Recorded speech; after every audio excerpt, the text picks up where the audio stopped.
Hello and welcome to episode 3 of Eros on Trial, my true crime series. Let's set the scene. You're Ellen Hewitt.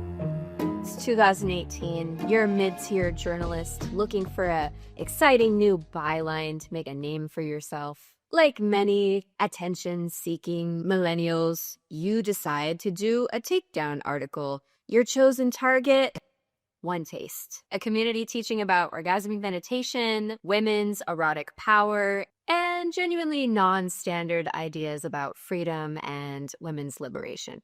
Your article lands with a heavy thud, heavy on moral panic, very, very light on facts. But no one looks too closely because sex cult, that's all the internet needs, right?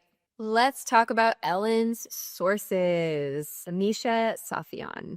Misha was a guy who took classes at One Taste for a year or two. But here's the plot twist. He wasn't just a source.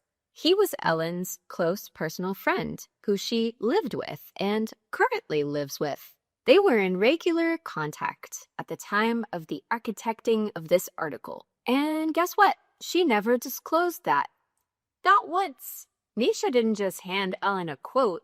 He handed her a whole story to construct her takedown article around. He connected her to sources. He may have even fed her lines and helped construct the whole narrative. And it gets worse. One of the women that Ellen quoted in her article was Michal. Michal is Misha's ex-wife. And in the article, Michal talks about being traumatized and manipulated by her ex. That ex was Misha, the same guy feeding the story to Ellen. Only Michal is named in the article and Misha isn't. And that's journalism, ladies and gentlemen. Another source given a sympathetic spotlight for saying that he stopped being a dad while at his time in One Taste. Here's what Ellen didn't say. She had also interviewed Hamza's ex, who he had a child with, who told Ellen flat out it had nothing to do with One Taste. He had never been much of a dad. But that part didn't make the cut in the article. I wonder why. Fast forward, so after the article ran, Ellen did admit in emails to executives at One Taste that she left out the positive stories that she had collected numerously in her interviews as well. That she deliberately chose to focus on people with complaints. And in these emails, she even admitted she got the story wrong.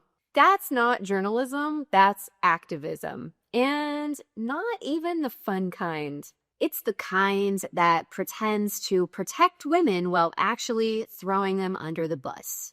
This article by Ellen was also the first piece that set up Aries Blank as the emotional bait, the hook, the human face of trauma in which her story would increase and get crazier and crazier with every media piece after this one. And it worked. A pattern started. Each new Aries story escalated from minor grievances all the way to one woman's pain turned mythic. More intense, more dramatic, almost unbelievable.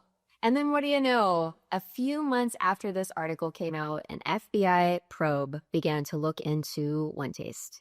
And now Nicole Dedone, co-founder of One Taste, and Rachel Cherwitz, former head of sales of One Taste, are indicted based on anonymous gossip, moral panic, and a woman's deeply biased friend group.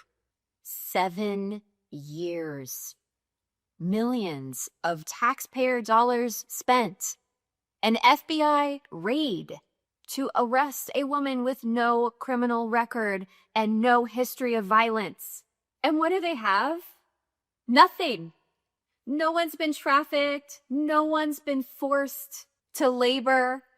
The money trail, clean. One of the actual criminals here, if we're being honest, would be Ellen's ego. The only thing after all that they could get to try Nicole and Rachel with was conspiracy to force labor. That's insane.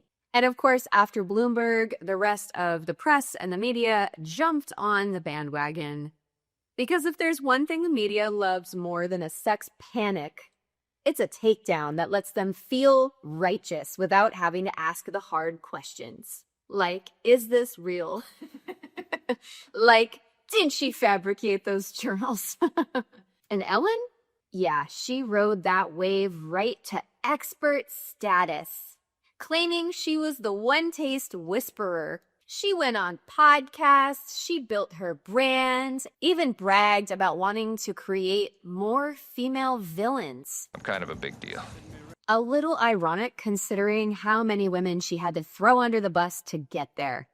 I get it, orgasmic meditation, women's liberation, women's sovereignty and sexuality. Like, I understand when taste makes people uncomfortable. And what it actually was powerful. It was women learning how to feel, to want and desire and hunger and bring that out and talk about it and take up space with their arousal and their thoughts and their opinions. So hopefully it is starting to make sense how all of the pieces come together, having to do with my last episode on the war on sex and how these different characters have come out and have been almost like these willful agents of this war on sex, saying like, oh, I'm doing this for women, or this is about like women's power, while actually taking people down who genuinely stand for that and genuinely do the work to ensure that that gets unleashed in the world day in and day out. And women like Ellen Hewitt are betrayers of their own kind and sellouts of the worst kind. Honestly, you guys, at this point, I think we've all learned enough, seen enough in culture and in the media to start to understand the cult isn't always where you think it is. All right, that's the end of episode 3 of Eros on Trial, my true crime series. Tune in for episode 4 coming soon.